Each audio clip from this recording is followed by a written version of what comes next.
Join our family of creators. Your support means the world to us. Subscribe now to the Content Creator channel. Your support keeps us motivated and helps us bring you fresh, exciting content every week. Hit that subscribe button and be part of our journey. The debate over tariffs feels more urgent today than it has in decades. As we stand here in mid-2025, the economic policies enacted during the Trump administration continue to shape our world. These policies, particularly the widespread use of tariffs, were not just temporary measures. They have left a lasting mark on American factories, workers, and our relationships with other countries. Understanding their real impact is crucial. It helps us see why some industries are thriving while others struggle. It also informs the ongoing political conversations about America's place in the global economy. The choices made years ago are still influencing jobs and prices today. A tariff is simply a tax imposed on imported goods. Governments use them for various reasons. Sometimes the goal is to raise revenue. More often, tariffs are used as a tool of protectionism. For much of the late 20th and early 21st centuries, the global trend was toward lowering tariffs and promoting free trade. The United States was a leading advocate for this approach, believing it fostered economic growth and international cooperation. The Trump administration dramatically changed this long-standing policy. Beginning in 2018, it launched a series of aggressive trade actions using several legal justifications, including Section 232 of the Trade Expansion Act. This was used to impose taxes on steel and aluminum imports from countries around the world, including close allies like Canada, Mexico, and the European Union. The administration also utilized Section 301 of the Trade Act to target China, imposing tariffs on hundreds of billions of dollars worth of Chinese goods. When the tariffs were first announced, the immediate reaction in the U.S. manufacturing sector was mixed, reflecting the complex nature of modern production. For some domestic industries, particularly steel and aluminum producers, the news was initially welcome. The tariffs provided a protective shield against cheaper foreign imports, allowing them to raise their prices and increase production. However, for a much larger segment of American manufacturing, the tariffs were not a blessing, but a curse. Many U.S. factories rely on imported raw materials and components. For these manufacturers, the steel and aluminum tariffs meant a sudden and significant increase in their production costs. Companies that build everything from cars and airplanes to appliances and canned goods were now paying more for essential materials. The response from these downstream manufacturers was one of scramble and adaptation. Many businesses immediately began searching for alternative suppliers.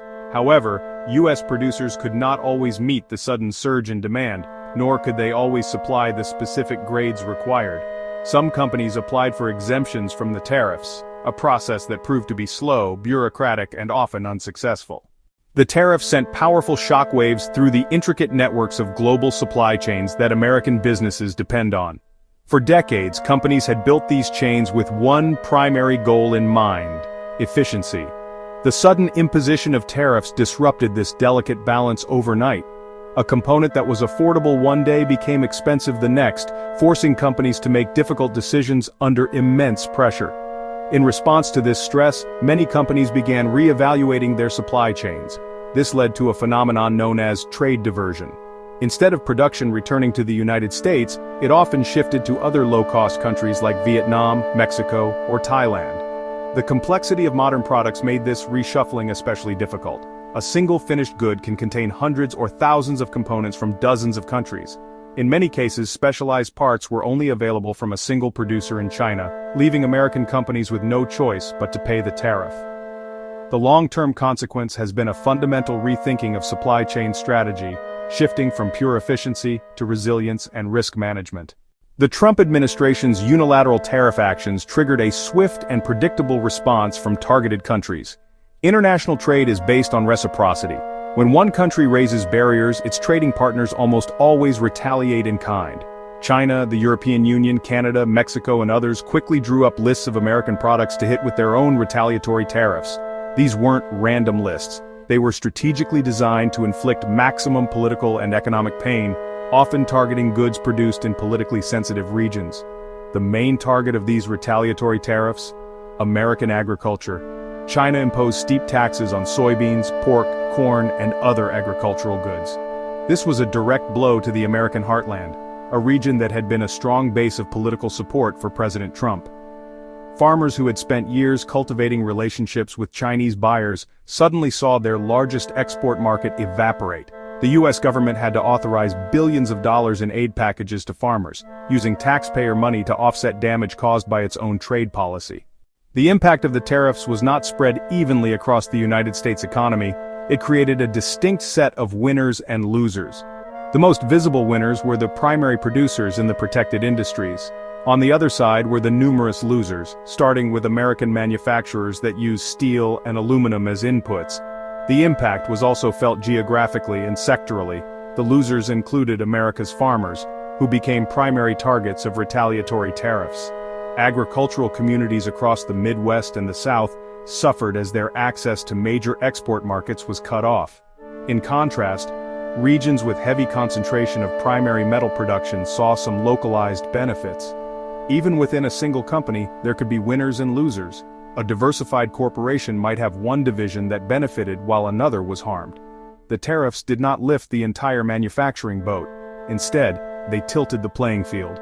They created advantages for a small, politically visible group, while imposing costs on a much broader group of businesses, workers, and consumers. One of the most debated questions surrounding the tariffs was who would ultimately pay for them. Proponents often claimed foreign countries would bear the cost. However, a wide body of economic research has shown this to be largely untrue. Overwhelmingly, the cost of the tariffs was passed on to American importers, and subsequently, to American businesses and consumers. A tariff is a tax on imports. When the US imposed a 25% tariff on a Chinese product, the American importer's price went up by nearly the full amount. The price of items like washing machines, luggage, and bicycles increased for American families. For businesses, the tariffs raised costs of machinery, components, and supplies. A construction company paid more for steel beams. Several independent studies have quantified this cost. Researchers concluded that US firms and consumers bore virtually the entire burden. One analysis estimated the tariffs cost the US economy tens of billions of dollars per year in lost output and higher consumer costs. The government was taxing one part of the US economy to subsidize another part damaged by the same policy. As we look to the future from our vantage point in 2025, a key question remains: are these tariffs a permanent feature of US economic policy? While the Biden administration has rolled back some tariffs on allies, it has largely kept significant tariffs on Chinese goods in place. This suggests a broad, bipartisan shift in Washington's thinking about trade, particularly concerning China. The consensus that free trade is always best has fractured. There's greater willingness to use tariffs to address national security concerns. This new reality is forcing American factories to plan for greater uncertainty and protectionism. The era of purely cost-driven supply chains is likely over. Businesses are embedding resilience and geopolitical risk into strategies. We may see reshoring, where companies bring production back to the US or nearby countries to create shorter, more secure supply chains. There's also a persistent shortage of skilled labor in the United States for advanced manufacturing roles. However, this disruption also presents opportunities. The renewed focus on domestic manufacturing could spur innovation in the United States. The tariff experiment initiated during the Trump presidency has fundamentally reshaped the conversation about American trade and manufacturing. It marked a decisive break from decades of policy, and its effects continue to define our economic reality. The evidence reveals a complex picture. While the tariffs provided a temporary shield for specific industries, they imposed significant costs on a much broader swath of the economy. They raised prices, stressed supply chains, and triggered retaliation. The promised renaissance in US manufacturing jobs did not materialize as hoped. Looking forward, American workers and businesses face a landscape filled with both challenges and opportunities. The old rules of globalization have given way to a new paradigm that prioritizes resilience, national security, and strategic competition. Yet within these challenges lie opportunities for renewal. There's a chance to build a more technologically advanced, resilient industrial base. For American workers, this could mean new opportunities in high-skilled jobs, provided there are adequate investments in training and education. The key will be to pursue smart, targeted policies that support innovation and competitiveness without broad, punitive measures that harm the domestic economy. Ultimately, the legacy serves as a powerful lesson. In our deeply interconnected world, there are no simple solutions in trade wars. The future of American prosperity will depend on our ability to learn from this period.